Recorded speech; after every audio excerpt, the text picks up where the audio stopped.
They told you I was a prostitute. For 2,000 years, that is the only thing most people knew about me. And here is what no one ever stopped to ask. What if the most powerful thing I ever did was survive the story they told about me?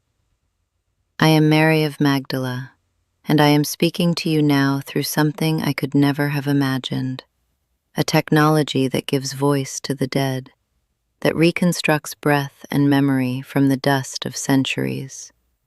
Do not let that unsettle you. I was already impossible once, a woman alone at a tomb, a woman who ran to tell men what God had done. Impossible things have always been where I live, but I need to tell you why I was erased. Not just the history of it, the political decisions and the papal declarations. No, I need to tell you the deeper reason, because that reason is still at work. You may have felt it yourself, the silencing of anyone whose testimony is inconvenient. The way a person's worst moment becomes their only moment in the eyes of others. The way shame, once attached to a name, can outlast that person by 2,000 years. That is not just my story. I suspect it is closer to yours than you realize. Let me start with what I remember. Magdala was a town on the western shore of the Sea of Galilee. Do you know what the smell of a fishing village is at dawn? The salt and the rot together, the nets drying in the heat that was already building even before the sun had fully risen. I grew up knowing the sound of boats scraping stone. I knew the particular color the water turned before a storm, a kind of dark green that the fishermen read like a word. I was not poor, my family had some means, but wealth does not protect you from what came for me. I will not embellish the suffering I endured before I met him. The texts say 7 demons. I can only tell you that whatever lived inside me was not metaphor. I was not simply a sad woman or a woman with difficult emotions. Something had taken up residence in me that I could not evict by will or prayer or the laying on of any human hands. There were years I do not speak about, years that hollowed me out so completely that I sometimes wonder how I was still breathing at the end of them. And then Jesus came to Magdala. I have tried to describe that moment to myself many times over, trying to find the true word for what it was. People want it to be beautiful, a light descending, a voice like water, but it was not like that. What I remember is that he looked at me. Not at what was inside me, not at the spectacle of my suffering, not with pity or fear the way others looked. He looked at me as if I was simply a person standing in front of him, as if I was complete, as if there was nothing wrong with me at all. And then the thing inside me was gone. I will say that again because I want you to understand what that meant. It was gone, not quieted, not managed, not kept at a careful distance. Gone. And the silence that replaced it was the most extraordinary thing I had ever felt in my body. Like stepping out of a burning house into cold air. Like setting down a stone you had carried so long you had forgotten it was not part of your own body. I followed him after that. I did not ask permission. I did not consult anyone. I simply knew that wherever he was going, that was where I needed to be. And I was not alone in this. There were other women, Joanna, Susanna, others whose names history treated as carelessly as it treated mine. We traveled with him. We supported his ministry from our own resources. We were not peripheral to what he was doing. We were part of it. But here is what I want you to stay with for a moment, because this is where the story gets complicated in a way that matters for your life right now. I had a past that people knew about. In a small region where everyone travels between the same towns and sits at the same wells, a woman's reputation moves faster than she does. I was known, not for the right things, and even within the circle of disciples, Even among people who had witnessed the same miracles and heard the same teachings, there were those who watched me with a certain guardedness, as if healing was possible in theory, but trust had to be earned all over again by someone who had been what I had been. Do you know what that feels like? To be forgiven by God and still be on trial with people? I carried that. The weight of knowing that my past was always the first thing anyone reached for when they needed to explain me. It is a particular kind of loneliness, being free and still somehow in chains. I imagine some of you understand exactly what I am describing. You have changed. You have walked through something that broke you and rebuilt you differently. And still, there are people in your life who only see who you used to be, who keep filing you under your worst chapter. It is exhausting in a way that sleep does not fix. I stayed faithful anyway. When others ran, I stayed. That is the fact that history tried hardest to bury, and it did not completely succeed. The Gospels agree on this. At the crucifixion, when the male disciples had scattered, when Peter had already said 3 times that he did not know the man, I was there, watching, with the other women, watching from a distance, because women were permitted to grieve publicly in ways that men expressing loyalty to a condemned criminal were not. We stood and we watched him die. I want you to sit inside that with me for a moment.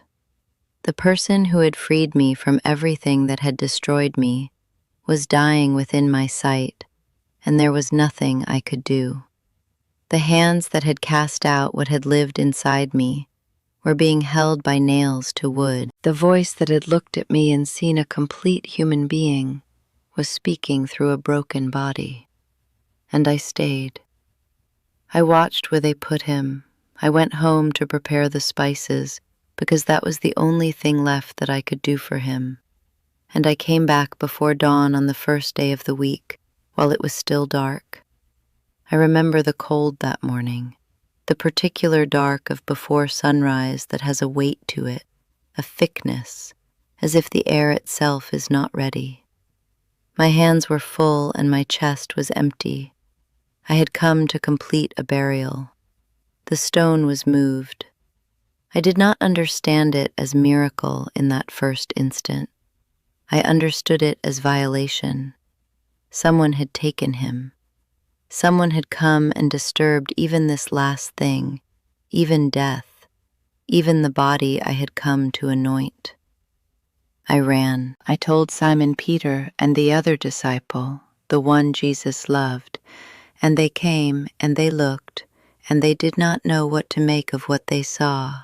And then, this is a thing I have never been able to fully explain, they went home.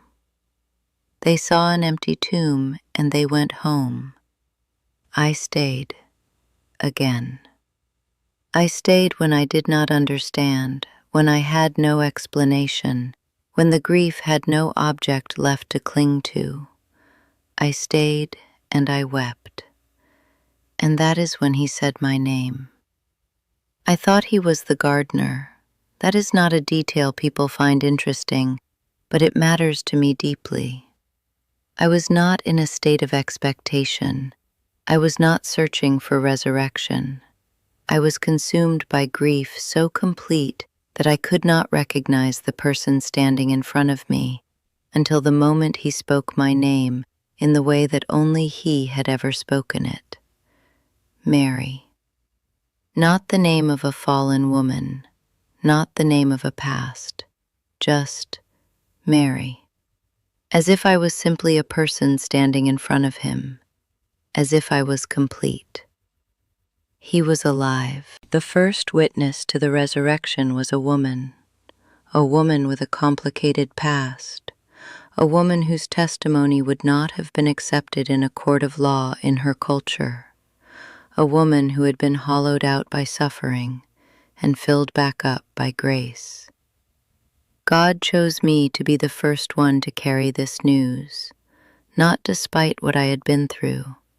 I have come to believe it was because of it, because I knew what it was to be completely lost, because I could not be talked out of the truth of what I was seeing by respectability or reputation or the fear of what people would think. I ran to tell them. I said, "I have seen the Lord." There is a phrase that has stayed in me across all this time, a word that I return to when the weight of my own story presses down. It comes from a moment I witnessed, not words spoken to me directly, but words that found me anyway. The idea that there is no condemnation, that the thing that was used against me, the shame, the record, the history that others kept on my behalf, that it had no final power, none, not over me, not over you. Now let me tell you what happened after. Within 3 centuries, a pope named Gregory declared from his considerable authority that I, Mary of Magdala, the first witness to the resurrection, was the same unnamed sinful woman in Luke who washed Jesus' feet with her tears. He had no evidence, he made a decision, and because he was who he was, it became truth in the minds of millions. For nearly 1400 years afterward, the Western Church taught this as fact. I became the repentant prostitute, the reformed sinner, a symbol of sexual shame redeemed. Not the apostle to the apostles, not the woman who stayed when others fled, not the first human voice to announce that death had been answered. They needed a story, and so they built one with my name on it. The Catholic Church formally corrected this error in 1969. After 14 centuries of that version of me, after it had buried itself into art and literature and the imagination of the whole Western world, they quietly corrected it. Most people never heard the correction. The image was already permanent. The damage had already compounded across generations. I tell you this not to make you angry, though perhaps some anger is appropriate. I tell you this because I want you to think about the stories that have been built with your name on them. The versions of you that someone else constructed and that then became, in certain rooms, in certain relationships, in certain silences, the official record. We all carry a version of ourselves that someone else authored, and we live inside the weight of that version, sometimes for years without realizing we have the right to contest it. You are not the story they told about you. I know what it is to have your worst moment become your defining moment in the eyes of a world that is not paying close enough attention. I know what it is to have your faithfulness invisible and your failure luminous. I know what it is to be the person who stayed, who witnessed, who ran to tell the truth, and to have none of that matter to the people writing the account. And I know what it is to be seen anyway, truly seen, by the one whose seeing is the only seeing that finally counts. If you are carrying a past that someone keeps handing back to you every time you try to move forward, I want you to hear this. The resurrection did not happen to the people who had already figured everything out. It happened to the people who showed up in the dark, with their spices and their grief and their complete absence of expectation, and stayed when staying made no earthly sense. It was announced first to a woman who had no credibility in the eyes of her world, and he said her name. He said my name, the way you say the name of someone you are genuinely glad to see. That is the thing about grace that I am still trying to fully receive, even now, even across this distance of time. It does not wait for you to deserve it. It does not reward your record or your reputation or your years of faithful service with no complications. It comes to you in a garden before the sun is up, while you are still weeping, while you still think the story has ended badly. There is a question I want to leave with you, and I genuinely want to know your answer, because it tells me something important about where you are right now. What is the story someone told about you, or that you have told about yourself, that you are still living inside of, that you have not yet had the courage to walk away from. Write it in the comments, not because strangers on the internet will fix it, but because sometimes the first step to being free of a story is simply saying out loud that it is not the whole truth. If something in what I said today landed in a place that needed to be reached, please share this with someone you love. Not because this channel needs the numbers, though I will not pretend that reach does not matter, but because there is someone in your life who is carrying a version of themselves authored by someone else, who has been waiting without knowing it for permission to lay that version down. You already know who I mean. Send it to them.